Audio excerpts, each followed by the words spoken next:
एक जगह दूसरा शब्द से आया समझाए हैं 84 के फेर से किनार लागल नैया आ चढ़मत चढ़ ले भैया फेर न भैया है।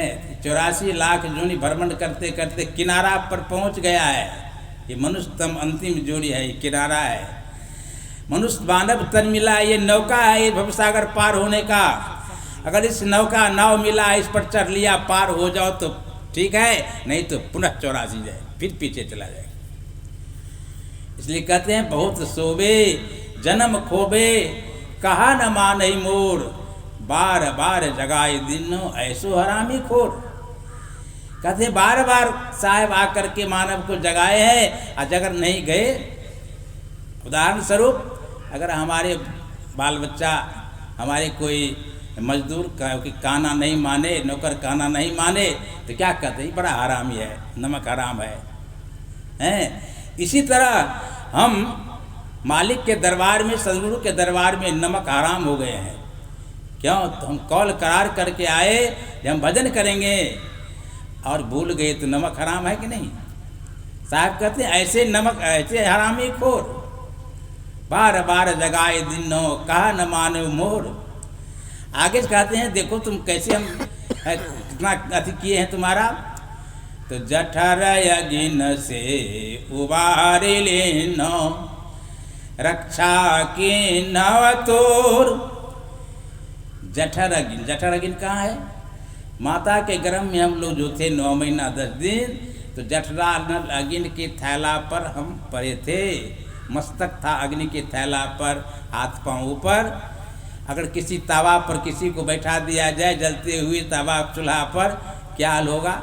अनुमान कीजिए। इसी अवस्था में हम सब लोग गुजर कर आए हैं। उस वैसे कष्ट से हमारे सदगुरु बचा कर लाए, निकाल दिए। हेलो, कहते हैं याद करो उस दिन का, जठर यगिन से उबार लेनो रक्षा की नव तोर। तुम कौल करार के आएगा जो हम रात दिन भजन करेंगे, भजन छोड़ नहीं करूँ कछवाना, रात दिन आपका भजन ही करूँगा, यहाँ से निकाल दीजिए प्रभु। यहाँ हम भूल गए तो यही याद दिलाते आए हैं साहेब। एक को तुम कबूल कराया था रात दिन भजन करेंगे, अब एक पल भी भजन नहीं करता है, ध्यान नहीं करता है, याद नहीं करता है उस मालिक को। एको पल तू नाम नहीं जपला दीर्घ जीवन तोर। दीर्घकार है मानव तन मिलना। जब हम साहब को भूल गए, इसलिए आगे फिर कहते हैं जी याद करो क्या होगा अगर नहीं नाम जपा।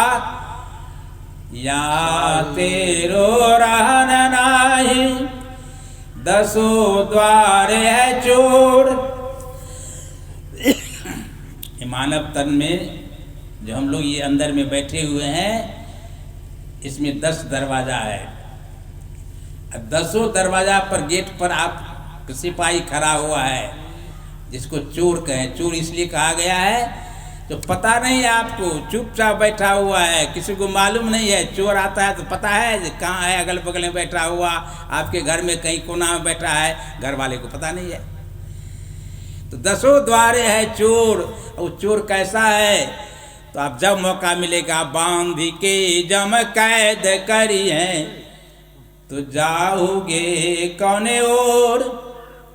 कहाँ निकलेगा? कहीं रास्ता बचने का नहीं है। आप उनके हाथ में पकड़ा जाइएगा, कैद कर लेगा, बांध कर ले जाएगा।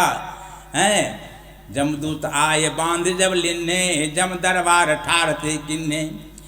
पूछा दूत कहो जमराई, हैं कही विधि इन किन्न कमाई। जमदूत बांध कर ले जाएगा, जम दरबार में खड़ा करेगा, आपका हिसाब किताब होगा जीवन भर का, और जैसा कर्म होगा वैसा सजा मिलेगा। यही शब्द के साथ कबीर साहब कहते हैं, अंत में कहते हैं कहीं कबीर पछताए के मरबा, जम घर मुसता तोरो बंदे, जागिए भय भोर। कबीर साहब कहते हैं ए बंदे, ए मानव, अंत में यही होगा जो पछताने के सिवा कोई दूसरा उपाय नहीं है। पछता पछता करके सिर धुन धुन के आप अंत होंगे, आप इस संसार से जाएंगे।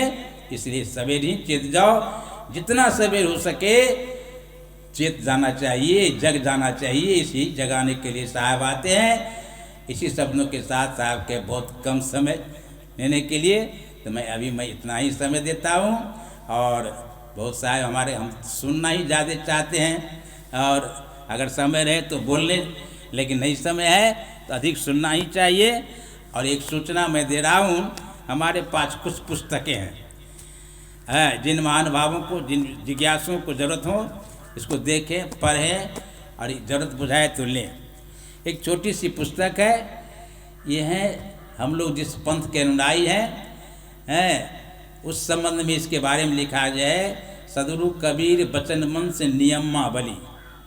हम लोग बचन वंश कबीर पंथी कहलाते हैं, लेकिन हम सब आदमी बहुत जानते हैं, लेकिन सबको जानकारी नहीं है कि मुझे कैसे चलना है, क्या करना चाहिए, क्या नियम को पालन करना चाहिए, क्या नहीं करना चाहिए।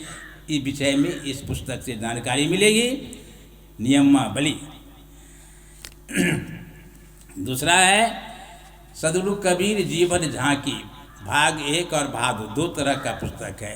ये जीवन झांकी भाग 1 में है, आप जानते होंगे कि कबीर साहब आज से 626 वर्ष पहले काशी के लहरतारा तालाब में प्रकट हुए, और उस 120 वर्ष लगातार इस संसार में रह करके उपदेश किए। कहाँ क्या उपदेश किए, क्या कह करके गए हम मानव के लिए। ये 120 वर्ष कबीर साहब का जो जीवनी है, ये जीवन झांकी भाग 1 में मिलेगा। और दूसरा जीवन झांकी भाग 2 है, मगहर तजिवासा किया प्रकाशा जहाँ धर्मदासा व्रतधारी।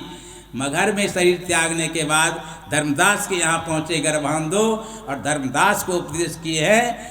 तो धर्मदास का उपदेश कैसे किए? जो धर्मदास उससे पहले रवानंदी पंथ के शिष्य थे, शालिग्राम भगवान का पूजा करते थे, ठाकुर ठाकुरान का पूजा करते थे, तो कबीर साहब उनको उपदेश देने गए। कबीर साहब कौन सी वाणी, उनको कौन सा शब्द कहे, जिस पर कबीर धर्मदास जी उलट गए और उस शालिग्राम को त्याग करके और कबीर सदगुरु कबीर साहब के शरणागत हो गए। और इतना ही नहीं, सदगुरु कबीर के पंथ चलाए। धर्मदास के ही पंथ चलाया हुआ है, उससे पहले कबीर पंथ नहीं चला था। इसलिए उसी धर्मदास के पंथ के पथिक हम लोग भी हैं, जितने कबीर पंथी हैं। तो आइए, आप कहते हैं कि हम तो अमुक जगह में अमुक पंथ में नाना प्रकार के पंथ में हम ग्रहण कर लिए हैं, अब कैसे बदलेंगे? लेकिन ये मिलेगा आपको जो धर्मदास भी हैं बहुत दूसरे पंथ में थे, लेकिन उसको त्याग करके सदगुरु के शरणागत कैसे हुए, कौन सा वाणी उनको कह दिए कबीर साहब जो बदल गए। इसके साथ ही इसमें चारों युग की बात है। धर्मदास ने प्रश्न किया कबीर साहब से, हे प्रभु आप और भी युग में आए थे, तो कहाँ आए थे, कैसे आए? इसी के तहत चारों युग की बात इसमें बताया गया है। जीवन झांकी भाग 2। और ये चौथा पुस्तक है, इसमें भजन संग्रह किया गया है। धर्मदास का भजन जो अर्जी भजन है, खासवानी है, इंद्रमती का, खेमसर का और सारे भक्त लोगों का 111 भजन निर्गुण भजन मिलेगा। सोहर, मंगल, लगनी, झुमड़ा, बहुत तरह की गजल, ये सब है। ये 4 प्रकार की पुस्तकें हमारे पास है। जिन महानुभावों को अगर लेना चाहें हमसे संपर्क करें। यहाँ नहीं है लोग, लेकिन हमारा आसन अगुआ साहब मोहन जी के दरवाजे पर है, वहाँ हमसे मिलेंगे आज दिन भर और पुस्तक ले सकते हैं।